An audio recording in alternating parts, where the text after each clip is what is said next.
नमस्कार दोस्तों। Haryana staff selection commission ने एक नया नोटिफिकेशन जारी किया है Haryana state common eligibility test के नाम से, जिसे हम शार्ट में सेट के नाम से भी जानते हैं। अब सेट का काम क्या होगा?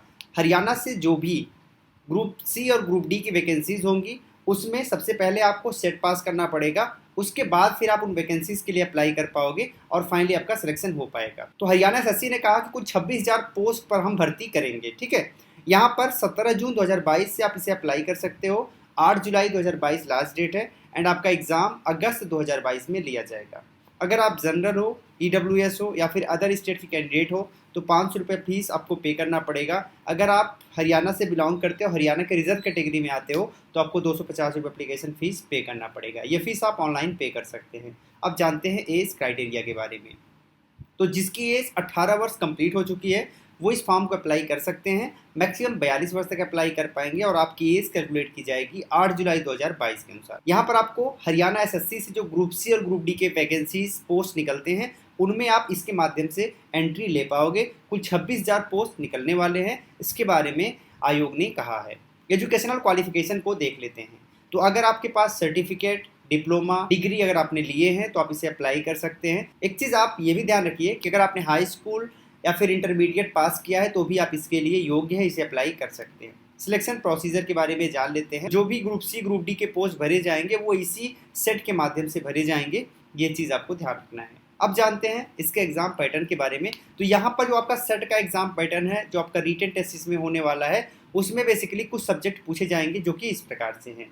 जैसे जनरल अवेयरनेस से होगा क्वेश्चन, रीजनिंग से होगा क्वेश्चन, क्वांटिटेटिव एबिलिटी से होगा क्वेश्चन। इसके साथ इंग्लिश लैंग्वेज से क्वेश्चन पूछा जाएगा और हिंदी लैंग्वेज से क्वेश्चन पूछा जाएगा। हरियाणा स्टेट के जनरल नॉलेज के बारे में भी आपके पास नॉलेज होना चाहिए, उससे भी क्वेश्चन पूछा जाएगा। अब हम जानते हैं इसमें वेटेज कितना होगा। तो मान लो अगर आप ग्रुप सी के पोस्ट के लिए अप्लाई करते हो तो 75% weightage general awareness, reasoning, quantitative ability, English language, Hindi language and computer knowledge का होगा। ठीक है, इसके साथ जो 25% वेटेज है उसमें history, current affairs, literature, geography, environment, culture Haryana का पूछा जाएगा। अब एक चीज़ बता दें, मान लीजिए आपने सेट का फॉर्म भरा, आपका एग्जाम हुआ, आपका अच्छा स्कोर है, आपने सेट में अच्छा स्कोर किया। अब जो वैकेंसी निकलेंगी, अगर आपके पास वैलिड सेट का मार्क्स है तो आपको उसमें एंट्री मिलेगी। एंट्री मिलने के बाद फाइनल एक मेरिट चार्ट प्रिपेयर किया जाएगा। उस मेरिट चार्ट के बेसिस पे अगर आपका सिलेक्शन होता है, उस कैटेगरी को अगर आप फुलफिल करते हो तो उस वैकेंसी के अगले स्टेज में जाने का मौका मिलेगा। अब उसमें हो सकता है कि स्किल टेस्ट ही सिर्फ और सिर्फ हो, या फिर हो सकता है कि और भी रिटन टेस्ट आपसे यानी मेंस लिया जाए, तो उसमें आप एंटर कर पाओगे। अब देख लीजिए यहाँ पर आप सेट का सिलेबस। तो यहाँ पर जो आपका सीईटी एग्जाम होने वाला उसमें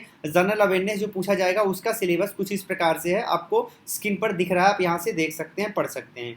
वहीं रीजनिंग के सिलेबस को आप यहाँ से देख सकते हैं कि रीजनिंग में क्या क्या चीज़ें आपसे पूछी जाएंगी। ठीक है, बहुत डिटेल में चीज़ें हैं वो आप देख सकते हैं। इसके साथ जो क्वांटिटेटिव एबिलिटी है उसका सिलेबस आप यहाँ पर देख सकते हैं। बहुत सारे टॉपिक्स आपसे पूछे जाएंगे जैसे कि simplification, decimal, fraction, relationship between numbers, LCM, HCF, ratio, proportion, percentage, root, average, profit loss, discount, simple and compound interest, mensuration, partnership, business, mixture and alligation, time work, time distance, table and graph, trigonometry, basic algebra, geometry इत्यादि, ये सारी चीज़ें पूछी जाएंगी। इसके साथ English language भी आपका सब्जेक्ट होगा, उसमें ये सारी चीज़ें पूछी जाएंगी। साथ ही साथ जनरल नॉलेज जो आपका होगा हरियाणा स्टेट से बिलोंग करता हुआ, वो इसमें ये सारी चीज़ें आपको कवर करनी पड़ेगी। जैसे कि आपको हरियाणा की हिस्ट्री के बारे में, ज्योग्राफी के बारे में, इकोनॉमिक्स के बारे में, सिविक्स के बारे में, पॉलिटिक्स के बारे में, इन्वायरमेंट, आर्ट, कल्चर, ठीक है, customs, norm, society, current affair, event, इन सब के बारे में नॉलेज होना चाहिए। और यहाँ पर आप देख सकते हैं हिंदी लैंग्वेज का सिलेबस है जिसको आपको तैयार करना है। तो ये सारा सिलेबस आपको तैयार करना है इस एग्जाम को क्रैक करने के लिए। अब यहाँ पर जब आप फॉर्म भरोगे तो आपसे photo, signature, email ID, mobile number, Aadhaar card, ये सारी चीज़ें मांगी जाएंगी। तो अपने पास रख के उसके बाद आप इस फॉर्म को अप्लाई कर सकते हैं। BARC से NRB में एक नया नोटिफिकेशन जारी किया गया है। BARC का मतलब होता है भाभा एटॉमिक रिसर्च सेंटर। तो इसे आप 1 जुलाई 2022 से अप्लाई कर सकते हैं। 31 जुलाई 2022 लास्ट डेट है।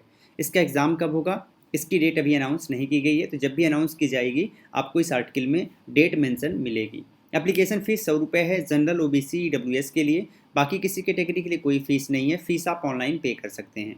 इस फॉर्म को अप्लाई करने के लिए 18 वर्ष मिनिमम आपकी एज होनी चाहिए। मैक्सिमम 27 वर्ष तक अप्लाई कर सकते हैं, जबकि आपकी एज 31 जुलाई 2022 के अनुसार कैलकुलेट की जाएगी। जान लेते हैं पोस्ट के बारे में। तो यहाँ पर आपको 3 पोस्ट मिल जाएंगे। सबसे पहला स्टेनोग्राफर ग्रेड 3 है, जिसमें 6 पोस्ट हैं टोटल। जनरल के लिए 3 है, ओबीसी के लिए एक है, एससी के लिए एक है और एसटी के लिए एक है। दूसरा है ड्राइवर, जिसके लिए कुल 11 पोस्ट है, जिसमें जनरल के लिए 4 है, ओबीसी के लिए 2 है, एससी के लिए 2 है, एसटी के लिए 2 और ईडब्ल्यूएस के लिए 1 है। लास्ट है वर्क असिस्टेंट ए, इसमें 72 पोस्ट है, जिसमें जनरल के लिए 20 पोस्ट, ओबीसी के लिए 15, एससी के लिए 15, एसटी के लिए 12 और ईडब्ल्यूएस के लिए 3 पोस्ट हैं। इस हिसाब से देखा जाए तो कुल 89 पोस्ट हो रहे हैं। अब जानते हैं एजुकेशनल क्वालिफिकेशन के बारे में। तो अगर आप स्टेनोग्राफर ग्रेड 3 में जाना चाहते हैं तो एटलीस्ट आपको 10th पास होना चाहिए 50% मार्क्स के साथ। साथ ही आपको स्टेनोग्राफी आनी चाहिए, जिसमें स्टेनोग्राफी में 80 वर्ड पर मिनट आपकी स्पीड होनी चाहिए, इंग्लिश स्टेनोग्राफी आनी चाहिए। नेक्स्ट आपको टाइपिंग भी आनी चाहिए, जिसमें इंग्लिश टाइपिंग स्पीड आपकी मिनिमम 30 वर्ड पर मिनट होनी चाहिए। अगला देख लेते हैं। अगला है ड्राइवर, ये ऑर्डिनरी ग्रेड में आएगा, ग्रुप सी का पोस्ट है और नॉन गेस्टेड है। इसे अप्लाई करने के लिए आपको 10th पास होना चाहिए, साथ ही साथ आपके पास वैलिड ड्राइविंग लाइसेंस होना चाहिए जो कि लाइट एंड हैवी व्हीकल के लिए एप्लीकेबल हो। इसके अलावा आपको मोटर मैकेनिज्म में नॉलेज होना चाहिए, ठीक है, एंड आपको जो माइनर डिफेक्ट हैं उनको रिमूव करने का भी नॉलेज होना चाहिए। साथ ही आपके पास एक्सपीरियंस होना चाहिए, लाइट व्हीकल में 3 वर्ष का एंड हैवी व्हीकल में 6 वर्ष का। अगला है वर्क असिस्टेंट ए, इसे अप्लाई करना चाहते हैं तो 10th पास अगर आप हैं तो इसे अप्लाई कर सकते हैं। जानते हैं सिलेक्शन प्रोसेस के बारे में। तो यहाँ पर आपका सब में रिटन टेस्ट होगा जो कि ऑब्जेक्टिव टाइप का होगा। इसके बाद पहले पोस्ट के लिए स्टेनोग्राफी टेस्ट होगा, जो दूसरा पोस्ट है उसमें आपका ड्राइविंग टेस्ट होगा एंड जो तीसरा पोस्ट है उसमें आपको एडवांस टेस्ट देना पड़ेगा, ठीक है। तो सबसे पहला जो होगा वो लेवल 1 के नाम से होगा, जो दूसरा टेस्ट होगा वो लेवल 2 के नाम से होगा। जानते हैं एग्जाम पैटर्न को डिटेल में। तो स्टेनोग्राफर ग्रेड 3 के लिए सबसे पहले जानेंगे, जो कि group C non gazetted post है। इसमें सबसे पहले आपका 1 घंटे का एक ऑब्जेक्टिव टाइप का एग्जाम होगा, जिसमें general English, general knowledge, general intelligence and reasoning से क्वेश्चन पूछे जाएंगे। साथ ही क्वांटिटेटिव एप्टीट्यूड के भी क्वेश्चन होंगे, जिसे अर्थमेटिक के नाम से भी जाना जाता है।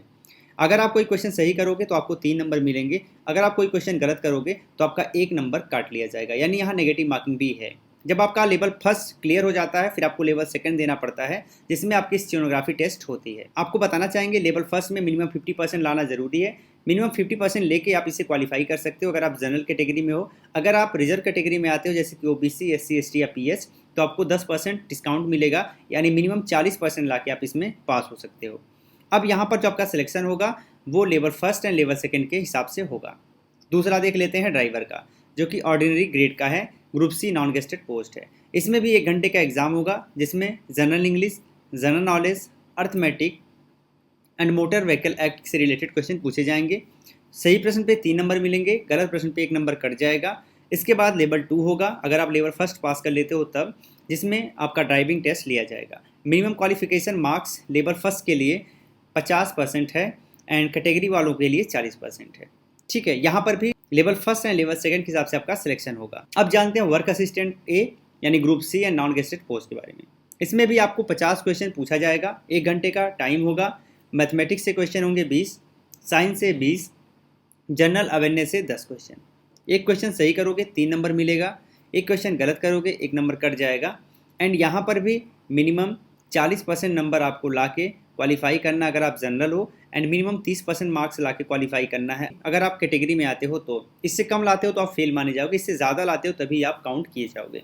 इसमें भी लेवल 2 होता है, जो कि एडवांस टेस्ट के नाम से जाना जाता है। जो लोग प्रीलिम्स एग्जाम यानी लेवल 1 क्वालिफाई किए होते हैं वो लेवल 2 देते हैं, एडवांस टेस्ट में आते हैं। इसमें 50 ऑब्जेक्टिव टाइप के क्वेश्चन पूछे जाते हैं, 2 घंटे का आपके पास टाइम होता है। 15 क्वेश्चन मैथमेटिक्स से होता है, साइंस से 15 क्वेश्चन, जनरल अवेयरनेस से 10 क्वेश्चन और बेसिक इंग्लिश से 10 क्वेश्चन होता है, ठीक है। यहाँ पर भी मार्किंग बिल्कुल सेम है पहले की तरह। अब इसके बाद आपका फाइनल मेरिट लिस्ट प्रिपेयर किया जाता है, जिसके बेसिस पे आपका सिलेक्शन होता है। जानते हैं सैलरी और अदर अलाउंसेस के बारे में। तो यहाँ पर अगर आप स्टेनोग्राफर ग्रेड 2 में जाते हो तो आपकी सैलरी 25,000 प्लस अदर अलाउंसेस आपको जोड़ के दिए जाएंगे। ड्राइवर ऑर्डिनरी ग्रेड के लिए 19,900 सैलरी है, साथ में अदर अलाउंसेस जोड़ के दिए जाएंगे। और वर्क असिस्टेंट ए के लिए 18,000 रुपये आपकी बेसिक सैलरी है एंड इसमें अदर अलाउंसेस भी जोड़ के दिए जाएंगे। डॉक्यूमेंट इस फॉर्म को अप्लाई करने के लिए photograph, signature, email ID, mobile number, Aadhaar card जैसे चाहिए। यहाँ पर बताना चाहेंगे कि डीआरडीओ में अगर आप जॉब करने के इच्छुक हैं तो इसके लिए एक नया नोटिफिकेशन जारी किया गया है। पोस्ट आपको मिल जाएगा साइंटिस्ट बी के नाम से, जो कि डीआरडीओ में भी मिल जाएगा। साइंटिस्ट बी के नाम से ही पोस्ट आपको डीएसटी में मिल जाएगा, and scientist and engineer B के नाम से एडीए में मिल जाएगा। एडीए में 43 वैकेंसी है, डीएसटी में 8 है, जबकि डीआरडीओ में कुल 579 वैकेंसीज है, जिसमें 51 वैकेंसी जो है वो बैकलॉग में है, जैसे कि ओबीसी, एससी और एसटी के लिए है। ठीक है, यहाँ पर टोटल जो ड्यूरेशन होगा अप्लाई करने का वो 21 दिन होगा। जिस दिन भी इसकी लिंक एक्टिवेट होगी उसके बाद 21 दिन तक आप इसे अप्लाई कर सकते हो। इसकी ऑफिशियल वेबसाइट आप यहाँ पर देख सकते हो। ठीक है, इन ऑफिशियल वेबसाइट पर जाके आप इसके बारे में अधिक इन्फॉर्मेशन ले सकते हो और अप्लाई कर सकते हो। यहाँ पर जो आपका सैलरी होने वाली है वो बहुत अच्छी होने वाली है। अगर लेवल 10 के हिसाब से 7 CPC के हिसाब से देखा जाए तो आपका जो पे मैट्रिक्स होगा वो 56,100 रुपये होगा, एंड यहाँ पर जो आपका अप्रॉक्सीमेट सैलरी बनेगी वो 88,000 पर मंथ के हिसाब से बनेगी। यहाँ जान लेते हैं आपका सिलेक्शन कैसे होगा। तो यहाँ पर जो आपने गेट का एग्जाम दिया उस गेट के स्कोर को वैल्यू दिया जाएगा, साथ ही साथ आपका रिटन एग्जाम होगा एंड आपका पर्सनल इंटरव्यू होगा, जिसके बेसिस पे आपका सिलेक्शन होगा। तो चलिए देख लेते हैं। तो सबसे पहला यहाँ पर है इलेक्ट्रॉनिक्स एंड कम्युनिकेशन इंजीनियरिंग। तो यहाँ पर आपको डीआरडीओ, एडीए और डीएसटी में आपको पोस्ट मिल जाएंगे। आप यहाँ कैटेगरी वाइज देख सकते हो। ठीक है, अब इसके लिए क्वालिफिकेशन क्या हम वो देख लेते हैं। तो सबसे पहले इसेंशियल क्वालिफिकेशन देखेंगे। तो एटलीस्ट आपको फर्स्ट क्लास पास होना चाहिए आपके ग्रेजुएशन में, एंड आपका जो ग्रेजुएशन है वो इंजीनियरिंग में होना चाहिए या फिर टेक्नोलॉजी में होना चाहिए, और इनमें आपका जो ट्रेड है वो आपका trade electronics and communication engineering हो, तो आप इसे अप्लाई कर सकते हो। इसके साथ आपको इनमें से एक चीज़ को फुलफिल करना पड़ेगा, जैसे कि अगर आपके पास वैलिड गेट स्कोर है इलेक्ट्रॉनिक्स एंड कम्युनिकेशन इंजीनियरिंग में तो आप इसे अप्लाई कर सकते हो, या फिर अगर ये नहीं है तो मिनिमम 80% एग्रीगेट मार्क्स आपका होना चाहिए इंजीनियरिंग डिग्री में, जो कि आपका आईआईटी से हो या फिर एनआईटी यानी नेशनल इंस्टीट्यूट ऑफ टेक्नोलॉजी से हो, तो आप इसे अप्लाई कर सकते हो। इसके इक्विवेलेंट कौन कौन सा क्वालिफिकेशन माना जाएगा आप यहाँ पर देख सकते हो, पूरी लिस्ट दी हुई है। तो इनमें से भी अगर आपके पास कुछ है तो ये इसके इक्विवेलेंट माना जाएगा। चलिए देख लेते हैं मैकेनिकल इंजीनियरिंग में। यहाँ पर आप देख सकते हो डीआरडीओ के लिए क्या पोस्ट है, एडीए के लिए देख सकते हो, डीएसटी के लिए देख सकते हो। यहाँ पर भी अगर हम बात करें एसेंशियल क्वालिफिकेशन की तो यहाँ पर भी लगभग सेम क्राइटेरिया फुलफिल आपको करनी पड़ेगी, बट यहाँ पर जो आपका ट्रेड है वो चेंज हो जाएगा। वो ट्रेड आपका मैकेनिकल इंजीनियरिंग में हो जाएगा, बाकी सारी चीज़ें आपका यहाँ पर बिल्कुल सेम होंगी। यहाँ पर इसके इक्विवेलेंट आप यहाँ देख सकते हो। थर्ड है कंप्यूटर साइंस एंड इंजीनियरिंग। इसमें आप यहाँ सीट देख सकते हो। इसके साथ जो एसेंशियल क्वालिफिकेशन है वो आपको फर्स्ट क्लास पास होना चाहिए बैचलर डिग्री में। आपका जो बैचलर है वो इंजीनियरिंग में हो या फिर टेक्नोलॉजी में हो, एंड आपका जो सब्जेक्ट है या ट्रेड है वो कंप्यूटर साइंस एंड इंजीनियरिंग का हो, तो आप इसे अप्लाई कर सकते हो। बाकी चीज़ें यहाँ पर भी बिल्कुल सेम ही होंगी। चलिए अगला देख लेते हैं। अगला है इलेक्ट्रिकल इंजीनियरिंग में। यहाँ पर आप पोस्ट देख सकते हो, नंबर ऑफ वैकेंसीज को देख सकते हो। यहाँ पर आपका ग्रेजुएशन होना चाहिए इलेक्ट्रिकल इंजीनियरिंग में, तो आप इसे अप्लाई कर सकते हो। साथ ही साथ आपके पास वैलिड गेट स्कोर होना चाहिए इलेक्ट्रिकल इंजीनियरिंग में, तो आप इसे अप्लाई कर सकते हो। इसके इक्विवेलेंट ट्रेड में आपको ये सारे मिल जाएंगे। अगला हम देख लेते हैं मटेरियल साइंस एंड इंजीनियरिंग में। साथ ही साथ अगर आपने मेटलर्जी इंजीनियरिंग में करा हुआ है तो यहाँ डीआरडीओ में ये पोस्ट आपको दिख जाएंगे। इसेंशियल क्वालिफिकेशन में आपके पास फर्स्ट डिवीजन आपका ग्रेजुएशन होना चाहिए जो कि इंजीनियरिंग में या फिर टेक्नोलॉजी में हो, एंड आपके पास जो सब्जेक्ट या ट्रेड हो वो का मेटलर्जी में हो, एंड आपको गेट क्वालिफाई होना चाहिए एटलीस्ट जो कि मेटलर्जिकल इंजीनियरिंग में हो। साथ ही यहाँ पर आप इसके इक्विवेलेंट क्वालिफिकेशन को देख सकते हो। अगला आता है फिजिक्स, जिसमें सिर्फ डीआरडीओ में वैकेंसी है। एजुकेशनल क्वालिफिकेशन यहाँ पर आपका फर्स्ट डिवीजन आपका होना चाहिए मास्टर डिग्री में। ठीक है, यानी आपने पीजी किया हुआ हो फिजिक्स में तो आप इसे अप्लाई कर सकते हो। और यहाँ पर भी आपको गेट क्वालिफाई होना चाहिए, गेट का वैलिड स्कोर होना चाहिए फिजिक्स में। अब फिजिक्स के साथ यहाँ पर आपको बहुत सारे इक्विवेलेंट सब्जेक्ट दिए होंगे, इनमें से अगर कोई है तो भी आप इसके लिए अप्लाई कर पाओगे। केमिस्ट्री के लिए भी आप यहाँ देख सकते हो, पोस्ट वाइज आप देख सकते हो कुल 25 पोस्ट है। यहाँ पर भी अगर आपने first class master degree chemistry में करी हुई है तो अप्लाई कर सकते हो। साथ ही आपके पास वैलिड गेट स्कोर होना चाहिए केमिस्ट्री में, एंड केमिस्ट्री के इक्विवेलेंट जो यहाँ पर सब्जेक्ट है वो यहाँ पर आप देख सकते हो। इसके अलावा केमिकल इंजीनियरिंग है, जिसमें आपको फर्स्ट डिवीजन होना चाहिए आपके बैचलर डिग्री में, एंड यहाँ पर आपकी जो बैचलर डिग्री है वो केमिकल इंजीनियरिंग में होनी ज़रूरी है। गेट क्वालिफाई आपको यहाँ पर भी होना चाहिए केमिकल इंजीनियरिंग में। ठीक है, एंड यहाँ पर इसके इक्विवेलेंट आपको सब्जेक्ट दिख जाएंगे। अगला आता है एरोनॉटिकल इंजीनियरिंग में। तो यहाँ पर जो है आपको एटलीस्ट बैचलर डिग्री होनी चाहिए एरोनॉटिकल इंजीनियरिंग में, तो आप इसे अप्लाई कर सकते हो। साथ ही आपके पास वैलिड गेट स्कोर होना चाहिए एरोस्पेस इंजीनियरिंग में, एंड यहाँ पर इसके इक्विवेलेंट सब्जेक्ट हैं जिनमें अगर आपने किया हुआ है तो अप्लाई कर सकते हैं। अगला मैथमेटिक्स है, तो एटलीस्ट आपके पास मास्टर डिग्री फर्स्ट डिवीजन में होना चाहिए मैथमेटिक्स सब्जेक्ट के साथ, वैलिड गेट स्कोर, एंड यहाँ पर अगर आपके पास मैथमेटिक्स के अलावा ये सब्जेक्ट है तो भी आप अप्लाई कर सकते हो।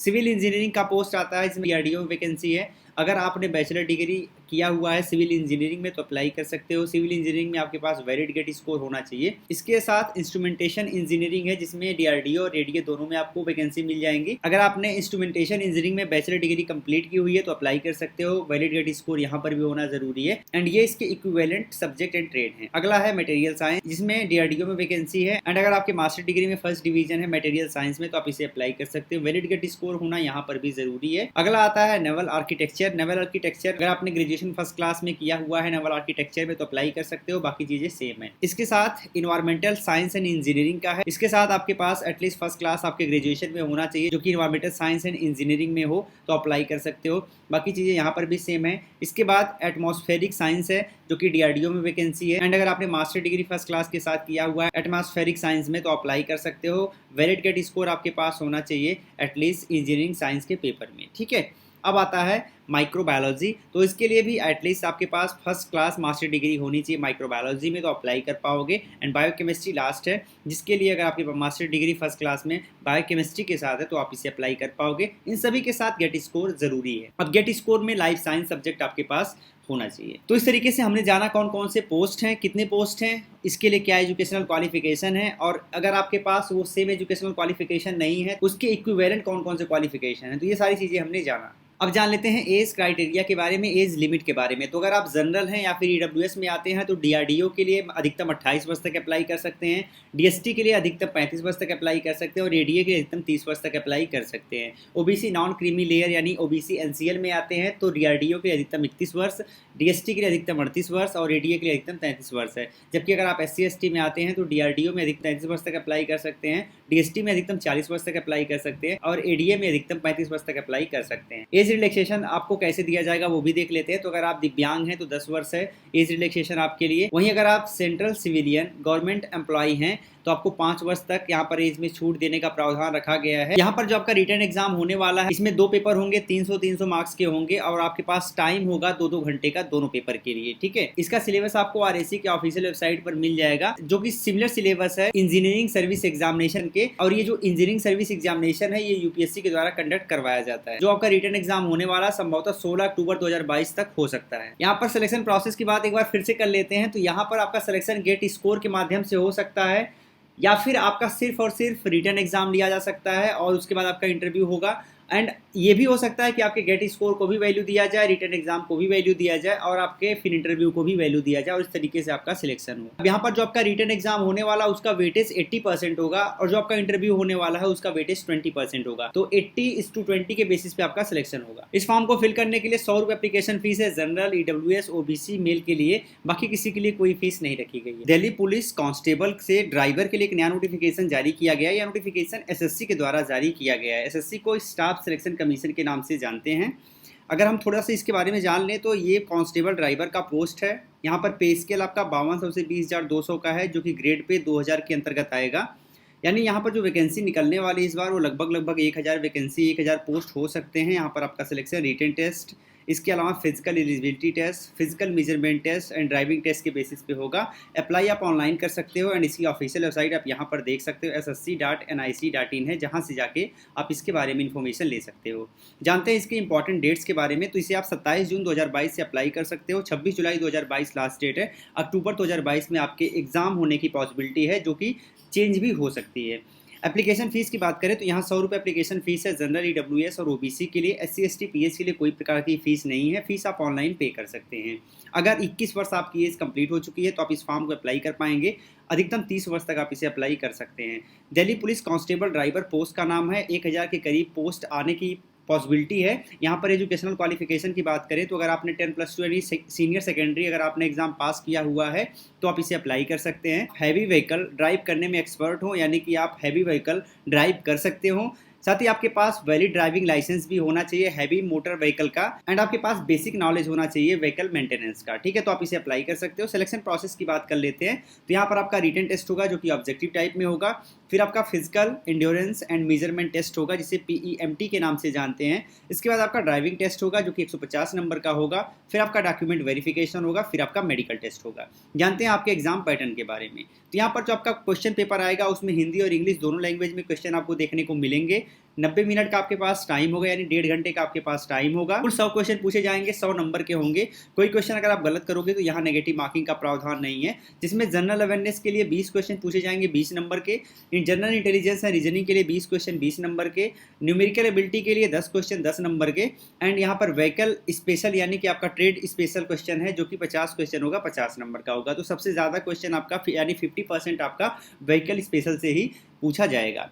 Physical endurance and measurement test की बात करें तो यहाँ पर 170 सेंटीमीटर हाइट होनी चाहिए। जनरल, ओबीसी, एससी के लिए अगर आप एसटी हैं या फिर हिल्स से बिलोंग करते हैं तो 5 सेंटीमीटर आपको रिलैक्सेशन दिया जाएगा। चेस्ट 81 से 85 होना चाहिए, 81 बिना फुलाए, फुलाने के बाद 85 सेंटीमीटर, 5 सेंटीमीटर का यहाँ पर रिलैक्सेशन भी दिया जाएगा एसटी के लिए, हिल्स एरियाज़ के लिए, ठीक है।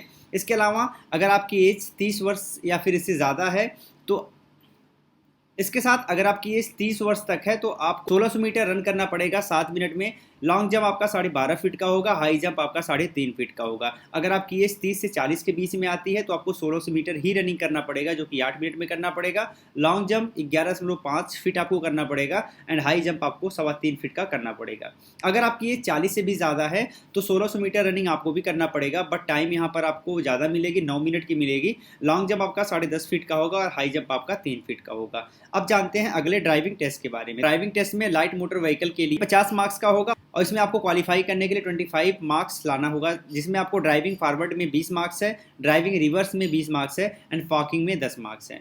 इसके अलावा आपको ड्राइविंग करनी पड़ेगी हैवी मोटर व्हीकल में, ये भी 50 नंबर का होगा, 25 नंबर पाके आप क्वालिफाई कर पाओगे। इसमें भी आपको ड्राइविंग फॉरवर्ड के लिए 20 मार्क्स है, ड्राइविंग रिवर्स के लिए 20 मार्क्स है और पार्किंग के लिए 10 मार्क्स है। इसके अलावा आपके पास नॉलेज होना चाहिए ट्रैफिक सिग्नल का या ट्रैफिक साइन का, इसके अलावा रोड सेंस का, बेसिक ड्राइविंग रूल्स का, ठीक है, जैसे लेन ड्राइविंग हो गया, ओवरटेकिंग हो गया, इसके अलावा रोड मैप रीडिंग हो गया, फिर assessment of shortest possible route हो गया। इससे रिलेटेड 25 मार्क्स का एग्जाम होगा, इसमें 12.5 मार्क्स यानी 12.5 नंबर आपको क्वालिफाई करने के लिए चाहिए। इसके साथ व्हीकल मेंटेनेंस का नॉलेज भी आपके पास होना चाहिए, जैसे कि tyre pressure, battery, water level, oil, coolant, tension, belt, हो, पाइप, ये सब के बारे में नॉलेज होना चाहिए। 25 मार्क्स का एग्जाम होगा एंड 12.5 नंबर क्वालिफाई करने के लिए इसे भी चाहिए। इसके बाद आपका मेडिकल स्टैंडर्ड टेस्ट होगा, इसमें आपका हेल्थ अच्छा होना चाहिए, ठीक है, किसी प्रकार का डिजीज नहीं होना चाहिए। यहाँ पर आपकी आंख 6/6 की होनी चाहिए विदाउट ग्लास की, एंड अगर आपकी आंख खराब है तो 6/12 से खराब नहीं होनी चाहिए। यहाँ पर आप सिलेबस देख सकते हैं, जनरल अवेयरनेस का सिलेबस ये है तो आप यहाँ से नोट कर लीजिएगा। जनरल इंटेलिजेंस का सिलेबस यहाँ से है, न्यूमेरिकल एबिलिटी का सिलेबस यहाँ से है, ट्रेड रिलेटेड आपका सिलेबस क्या क्या पूछा जाएगा यहाँ पर आप देख सकते हैं। गाइज ये आर्टिकल आप पा सकते हैं हमारे ऑफिशियल वेबसाइट www.alagclasses.com पर, तो आप गूगल में सर्च करेंगे आपको ये आर्टिकल मिल जाएगी, वहाँ से आप इसे पढ़ सकते हैं, नोट डाउन कर सकते हैं। यहाँ पर एप्लीकेशन के लिए कौन कौन से डॉक्यूमेंट्स लगेंगे। अभी भारत सरकार के द्वारा ये अनाउंसमेंट किया गया है कि अब हम आर्म फोर्सेस में अग्निवीर नाम से लोगों को भर्ती करेंगे। आर्म फोर्सेस में आपको Indian navy, Indian air force and Indian army तीनों आ जाएगी, ठीक है। तो इन तीनों में जो भर्ती होगी उनमें अग्निवीर नाम से कुछ सोल्जर्स की भर्ती की जाएगी। ये कौन से होंगे हम इसको बता देते हैं। तो अग्निवीर नाम से जो भी सोल्जर्स होंगे उनका जो जॉब ड्यूरेशन है वो लिमिटेड होगा, यानी इनकी भर्ती 4 वर्ष के लिए की जाएगी। चलिए आज इसके बारे में थोड़ा सा डिटेल में समझने का प्रयास करते हैं कि ये जो 4 वर्ष के लिए अग्निवीर हायर होंगे इसमें उनका क्या लाभ होगा और इससे सरकार को क्या लाभ होगा। पहली चीज़ तो मैं आपको ये बता दूं कि अभी इसमें कोई डेट्स नहीं आई है कि इसका आवेदन कब से स्टार्ट होगा, लेकिन ये बताया गया है कि हम पहली बार में कुल 46,000 लोगों को भर्ती करेंगे। इन तीनों सेनाओं में पोस्ट का नाम अग्निवीर होगा, ठीक है। एप्लीकेशन फीस के बारे में कुछ भी नहीं कहा गया है। हाँ, ये कहा गया है कि इसमें मिनिमम एज 17.5 वर्ष आपकी होनी चाहिए तो आप इसे अप्लाई कर पाएंगे और मैक्सिमम 21 वर्ष तक ही आप इसे अप्लाई कर पाएंगे। पोस्ट का नाम अग्निवीर है और ये आर्मी, नेवी, एयरफोर्स तीनों में इसी नाम से भर्ती करे जाएंगे। टोटल 46,000 पोस्ट पे पहली बार भर्ती होगी और इसे वही अप्लाई कर पाएंगे जो हाई स्कूल पास कर चुके हों, ठीक है। यानी 10th अगर आप पास हैं तो आप इसके लिए एलिजिबल हैं।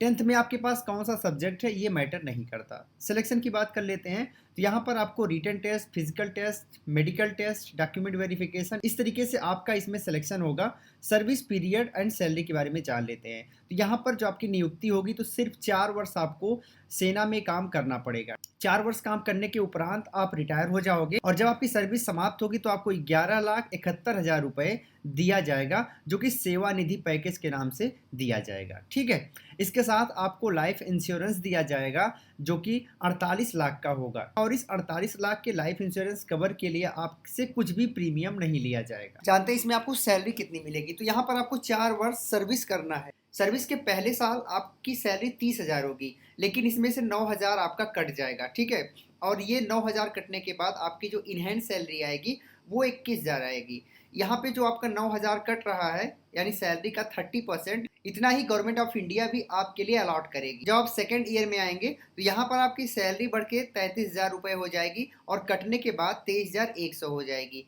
इसमें आपको 9,900 रुपये कट रहा है और सरकार भी आपको 9,900 रुपये के हिसाब से पर महीने अगले साल देगी। इसके बाद थर्ड ईयर के सर्विस में जब आप आएंगे तो आपकी सैलरी 36,500 हो जाएगी। कटने के बाद 25,580 रुपये आपको मिलेगा, जबकि 10,950 रुपये कंट्रीब्यूट हो जाएगा और इतना ही कंट्रीब्यूशन सरकार का भी होगा। इसके बाद फोर्थ ईयर में आपको 40,000 सैलरी दी जाएगी, जिसमें कटने के बाद इन हैंड सैलरी 28,000 आपको मिलेगी एंड जो 12,000 सैलरी आपकी कट रही है उतना ही पैसा सरकार भी कंट्रीब्यूट करेगी। इस हिसाब से देखा जाए तो आपके 4 वर्ष में ये आपकी इन हैंड सैलरी होगी 21, पहले वर्ष 21,000, दूसरे वर्ष 23,100, तीसरे वर्ष 25,580 और चौथे वर्ष 28,000। तो यहाँ पे आपकी सैलरी कहीं ना कहीं बढ़ती हुई दिख रही है, ठीक है। यहाँ पर जो कंट्रीब्यूशन हो रहा है ये दोनों इक्वल करके ये सारा का सारा पैसा आपको दिया जाएगा आपके 4 वर्ष के सर्विस के बाद। यहाँ पर आप देख सकते हैं ये जो पैसा इकट्ठा हुआ और इतने दिनों में इस पर जो ब्याज मिला है वो सब जोड़ के आपको यहाँ पर दिया जाएगा। यहाँ पर इसका फायदा क्या होने वाला है?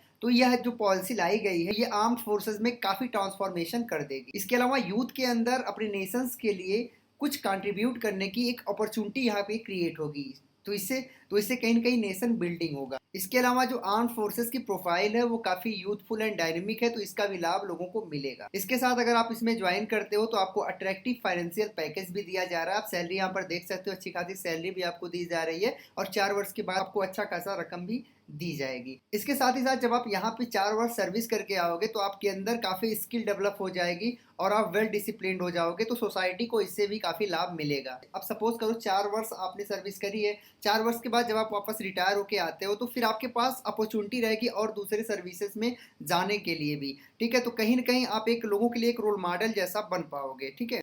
सबसे बड़ा लाभ इसका ये होने वाला है कि प्रत्येक बार जितनी रिक्रूटमेंट होगी उसमें से 25% लोगों को रेगुलर कर दिया जाएगा, ठीक है। तो उनको रेगुलर कर दिया जाएगा आर्म फोर्सेज में। तो कहीं ना कहीं ये भी बहुत बड़ी अपॉर्चुनिटी आपके लिए। बात ये आती है कि मान लीजिए इसमें जब सिलेक्शन होता है तो आपको ट्रेनिंग वगैरह करनी पड़ेगी, तो कितने दिन के लिए करनी पड़ेगी? तो लगभग 6 महीने की ट्रेनिंग आपकी होगी। हम कह सकते हैं 10 वीक की ट्रेनिंग आपकी होगी। ये डॉक्यूमेंट्स चाहिए आपको जब इस फॉर्म को अप्लाई करेंगे, जैसे photo, signature, email ID, mobile number, Aadhaar card, educational documents, caste certificate, ये आपके पास चाहिए और आप इस डॉक्यूमेंट के बिहाफ पे इस फॉर्म को अप्लाई कर पाएंगे। तो फाइनली अभी इसका आवेदन स्टार्ट नहीं हुआ है। जब भी आवेदन स्टार्ट होगा यहाँ पे आपको लिंक मिल जाएगी और क्लिक हियर पे क्लिक करके आप इसको अप्लाई कर पाएंगे और इस नोटिफिकेशन को अभी भी आप यहाँ से क्लिक हियर पे क्लिक कर डाउनलोड कर सकते हैं। गाइस एक चीज़ मैं आपको बताना चाहूँगा कि ये आर्टिकल पढ़ना चाहते हैं तो आप सीधे जाएंगे गूगल पे और लिख के सर्च करेंगे www.alagclasses.com। तो फाइनली आपको ये आर्टिकल मिल जाएगी, आप वहाँ से इसे पढ़ सकते हैं। अगर इस पूरे आर्टिकल को आप हिंदी में देखना चाहते हैं तो यहाँ से आप क्लिक करके हिंदी सेलेक्ट कर लीजिएगा और फाइनली ये आर्टिकल आपको हिंदी में दिखने लगेगी। तो गाइस फिर मिलते हैं किसी नई वीडियो में, तब तक के लिए जय हिंद।